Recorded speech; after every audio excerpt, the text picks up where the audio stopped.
em Brasília para repercutir um pouco mais aí sobre essa PEC dos benefícios. Se tornou emenda constitucional, fica vigente até o fim desse ano. Kelly, quais os destaques que você traz sobre essa PEC e também sobre toda aquela cerimônia que a gente viu no Congresso Nacional, Bolsonaro, Lira, Pacheco, deputados, senadores, todo mundo de olho ali na promulgação da PEC.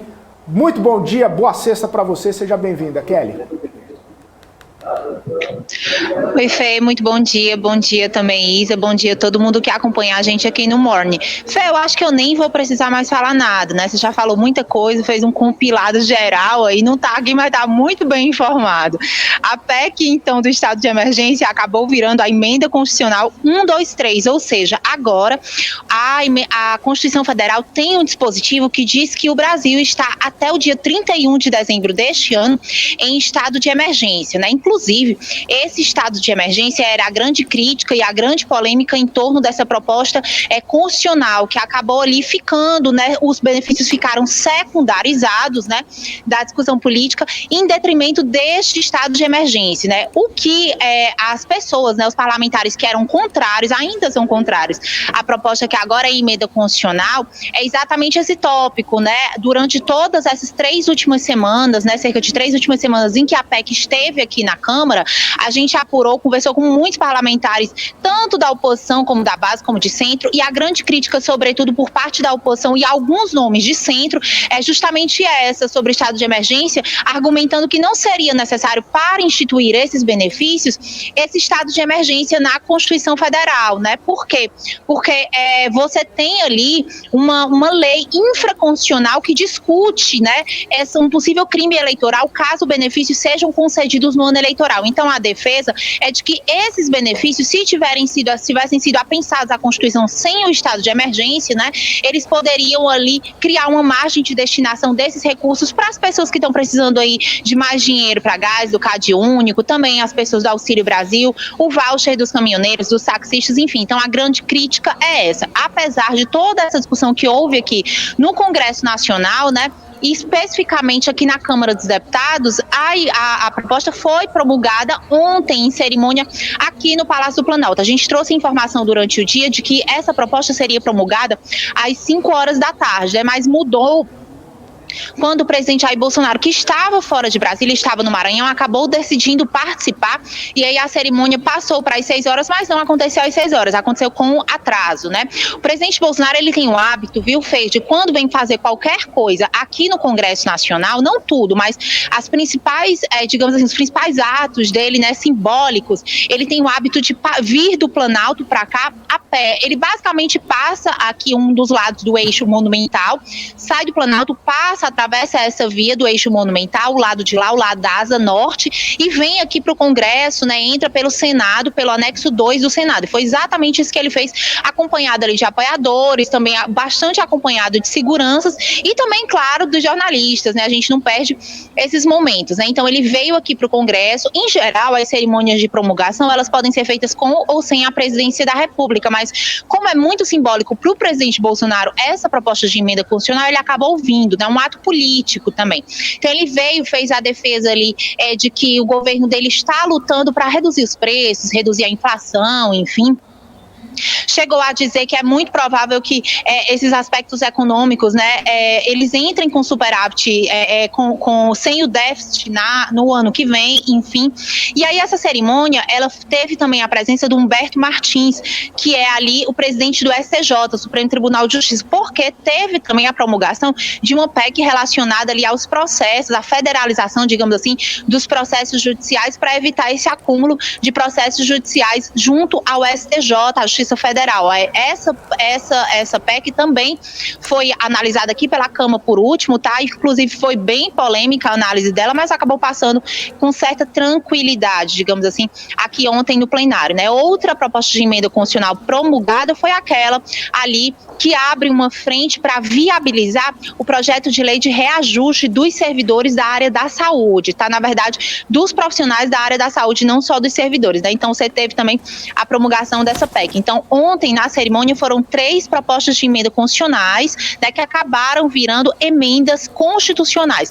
Como eu disse, essa do estado de emergência, ela está vigente até o final do ano. A cerimônia, então, foi marcada pela presença de parlamentares de apoio ao governo. Alguns parlamentares fizeram ali uma crítica um pouco rasa, mas não deixaram de fazer com relação à pandemia, sobretudo quando foram falar dessa proposta de emenda constitucional do piso da saúde, a Elisiane Gama, que participou, sendo aí autora de um dos projetos, enfim, também o Contarato, né, senador, tanto a Elisiane como o Contarato são senadores, né, eles fizeram ali em algum momento um discurso em defesa da área da saúde, valorizaram a área da saúde e deixaram ali aquele sutil recado para o presidente Bolsonaro, né, mencionando o total de mortos registrados por Covid-19 durante esses 2 anos e meio, né, de pandemia muito forte no Brasil. A pandemia ainda está vigente, mas já foi ali mais forte, chegando a ter mais de 1.000 mortes, né, por dia, né, durante muito tempo. Então isso ainda é alvo de crítica, né, para quem tem o presidente Bolsonaro ali como alguém que teve uma postura negacionista durante a pandemia. Então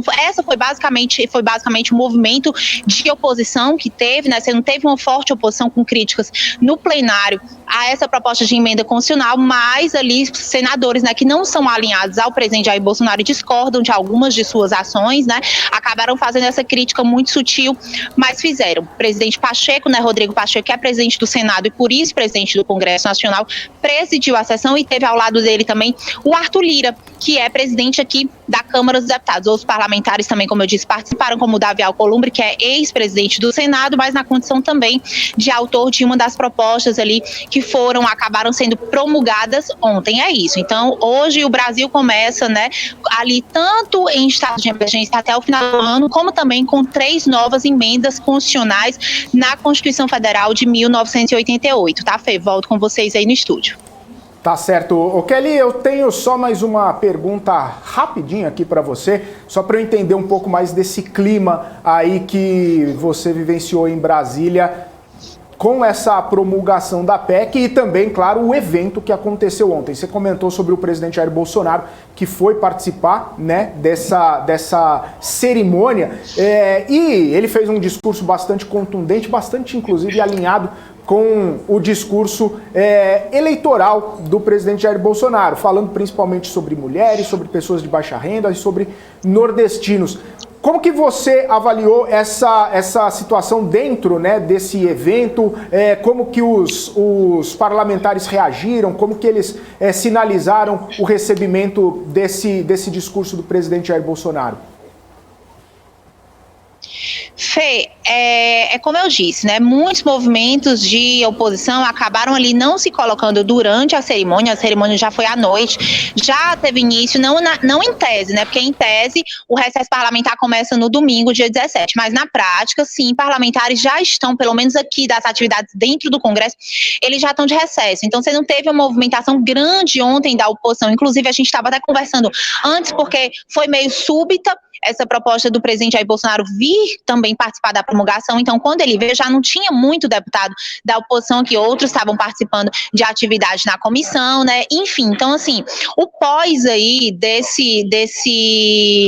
cerimônia, né, é difícil a gente falar como que os deputados e os senadores da oposição, de fato, ali reagiram depois da cerimônia. De base, né, você teve muito apoio, você teve a Carmen Zanotto, a Bia Kicis falando ali, mencionando as ações do presidente da República, imputando ao presidente os ganhos, tanto dos benefícios como também dos pisos da saúde, né? Por outro lado, como eu disse, você teve a senadora Elisiane Gama e o Fabiano Contarato, que são 2 senadores que participaram da CPI fortemente, né, ativamente da CPI da Covid, deram aquele recado sutil ali sobre a Covid, né, mas não falaram nada de benefícios, né?